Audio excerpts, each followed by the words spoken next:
Okay, I've got the ceiling fan blades tight. Now it's about putting this back on. I remember there was a little notch here.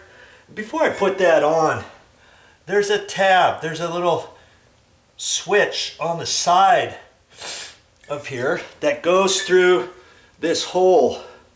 Okay, and that's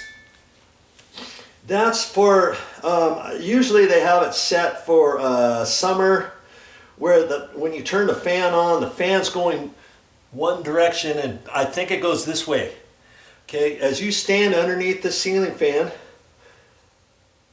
if the wind is blowing straight down in your face, it's on the summer control, and that's generally the one that you want. But did you know in the winter you can turn the fan the opposite direction, and that'll make it so that the air comes straight up from the ground up to the blades, and the blades are actually pulling the air up to the fan, and then the air comes out of the top, hits your ceiling, and then cascades the air across the ceiling, down the side of the wall, down the side of the wall, down the side of the wall.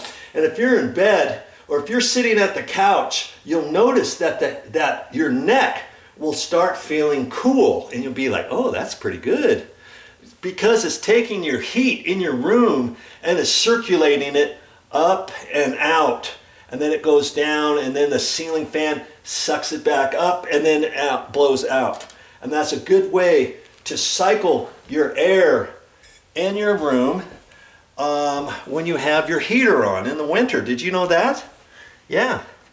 And the thing is, most ceiling fans, most handheld remotes that I've ever seen, other than this one had the little remote sensor, the reverse, right on the handheld remote. This particular one does not have it on there. You have to actually get up there on a ladder, and you have to take this little button and slide it over the other direction. Okay, for this one. Okay, so now I'm just gonna put this back on the same way I took it off, remembering that the notch has to fit. This little notch in here has to fit in a notch over, and that was right there. Okay, feels good. Now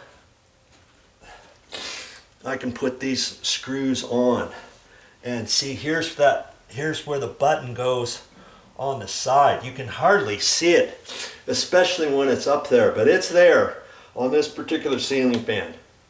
You look on your ceiling fan, by the way, even if you have an old ceiling fan with the pull chains, you should see a little side button. Well, I call it a button. It's just a slot, and you push it, you slide it one way or the other, and then you can make it go the opposite direction. Okay, if you do happen to have a handheld remote and you see it, the reverse button on there, if you have the fan on, I used to always think, oh, I've got to have it off before I turn the reverse button. But you can just press the button. If you got it on slow or medium, you just press the reverse button, and then it slows down, and then it automatically goes the opposite direction. Okay, so I'll tighten up, I'll put these screws in so we can get on to the next step. Well, I can cross that one off my list. That's all I got for this time. But I'll be back with more videos.